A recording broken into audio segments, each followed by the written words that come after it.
কাতার বিমানবন্দর বিশ্বের সবচেয়ে বিলাসবহুল ও জনপ্রিয় বিমানবন্দরগুলোর একটি। তাদের ফ্লাইটে যারা একবার ভ্রমণ করেছেন তারা জানেন খাবারের মান কতটা উন্নত এবং সুস্বাদু। কিন্তু অনেকেই জানে না প্রতিদিন হাজার হাজার যাত্রীকে যে তাজা ও সুস্বাদু খাবার পরিবেশন করা হয় সেগুলো আসলে কোথায়, কিভাবে আর কতটা বড় আকারে তৈরি করা হয়। অবিশ্বাস্য হলেও সত্যি, QACC নামক কোম্পানি প্রতিদিন প্রায় 2 লক্ষ মানুষের খাবার তৈরি করে, আর সবকিছুই হয় এক জায়গায়। অর্থাৎ বাজার করা থেকে শুরু করে সবজি ধোয়া, কাটা, রান্না, স্বাদ পরীক্ষা, প্যাকেজিং সবই হয় এক জায়গায়। এয়ারলাইনের খাবার তৈরি করা কোনো সাধারণ রান্নাঘরের কাজ নয়। এখানে কয়েক হাজার কর্মী কাজ করেন। তারা মিলে বিশাল এই রান্নাঘর চালান। আর সবচেয়ে অবাক করার বিষয় হলো যে কোনো খাবার ফ্লাইট ছাড়ার প্রায় 2 দিন আগে থেকেই প্রস্তুত করা হয়, কারণ এত বিশাল পরিমাণ খাবার তৈরি, সংরক্ষণ আর প্যাকিং করতে প্রচুর সময় লাগে। কেউ রান্নাঘরে ঢোকার আগে সরাসরি প্রবেশ করতে পারেন না। সেখানে আছে বিশেষ এক ধরনের এয়ার শাওয়ার করিডোর। কর্মীরা ভেতরে ঢোকার আগে এর ভেতর দিয়ে যেতে হয়, যাতে শরীরের সঙ্গে কোনো ধুলা, জীবাণু বা ময়লা ভেতরে না ঢুকে যায়।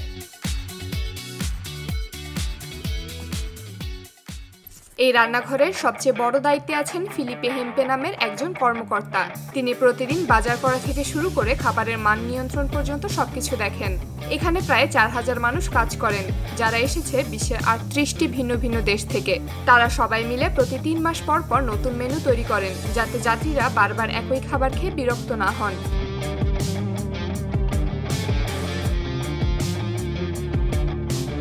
প্রতিদিন এই কিচেনে প্রায় 30,000 কেজি সবজি আর ফল ব্যবহার করা হয়। এত বিশাল পরিমাণ রান্না রেডি করার জন্য বিশেষ মেশিন ব্যবহার করা হয়। যেমন এই মেশিন দিনে 12,000 সবজি ধুয়ে প্রস্তুত করতে পারে। আরেকটি মেশিন মাত্র 1 মিনিটে খোসা ছাড়াতে পারে। তবে কিছু ফল হাতেই পরিষ্কার করা হয়, কারণ এগুলো অনেক নরম। গরম রান্নাঘরে ঢুকলে ভেসে আসে জিরা, রসুন আর পেঁয়াজের গন্ধ। এখানে ভারতীয়, আরবি, এশিয়ান নানা রকম রান্না হয়। যেমন আমেরিকার ফ্লাইটে প্রচুর যাত্রী থাকেন ভারতীয় উপমহাদেশ থেকে, তাই সেখানে আলু, ভারতীয় স্ট্রিট ফুড পরিবেশন করা হয়। প্রতিদিন প্রায় 300 কেজি আলু শুধু এই এক পদ বানাতেই ব্যবহার করা হয়।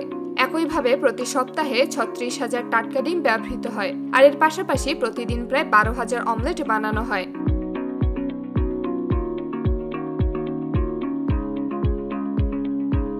এই রান্নাঘরের বিশেষত্ব হলো এখানে খাবারগুলো যতটা সম্ভব নিজেরা তৈরি করে।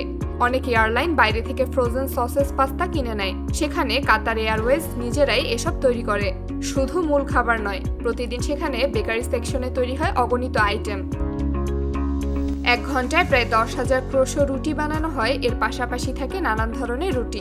পেস্ট্রি শেফরা প্রতি 3 মাসে নতুন ডেজার্ট তৈরি করেন। খাবার তৈরির পর সেগুলো স্বাদ পরীক্ষার জন্য যায় সিনিয়র শেফদের কাছে। একটা বিশেষ সেন্ট্রাল টেস্টিং এরিয়ায় তারা বসে প্রতিটি পদ চেখে দেখেন। যদি কোনো পদ মান অনুযায়ী না হয় তবে সেটি আবার নতুন করে রান্না করা হয়।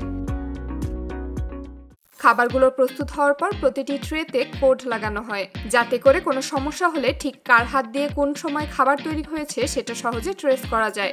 রান্না শেষে ট্রেগুলো 90 মিনিট ধরে ঠান্ডা করা হয়, যাতে ব্যাকটেরিয়া জন্মাতে না পারে। তারপর সেগুলো রাখা হয় বিশেষ ফ্রিজে, যেখানে তাপমাত্রা থাকে 5 ডিগ্রির নিচে। এখানে একসাথে প্রায় 3500 ট্রে রাখা হয়। এগুলো কখনোই পুরোপুরি বরফ করা হয় না, মানে একদিনের বেশি রাখা হয় না, কারণ বেশি সময় রাখলে খাবারের স্বাদ নষ্ট হয়ে যায়।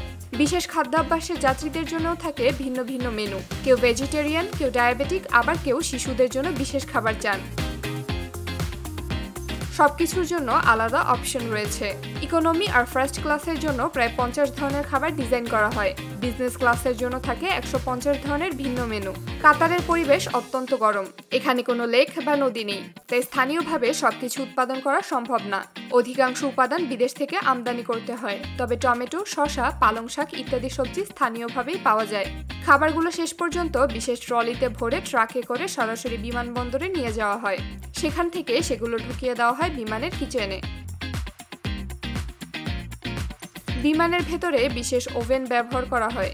সেখানে আলাদা আলাদাভাবে তাপমাত্রা আর আর্দ্রতা নিয়ন্ত্রণ করা যায়, ফলে খাবারের স্বাদ অটুট থাকে। মজার ব্যাপার হলো প্লেনে খাবারের স্বাদ সবসময় মাটিতে বসে খাবারের মতো হয় না। আকাশে 30,000 ফুট উপরে চাপ, কম আর্দ্রতা আর ইঞ্জিনের শব্দের কারণে মানুষের স্বাদ অনুভূতি প্রায় 30% কমে যায়।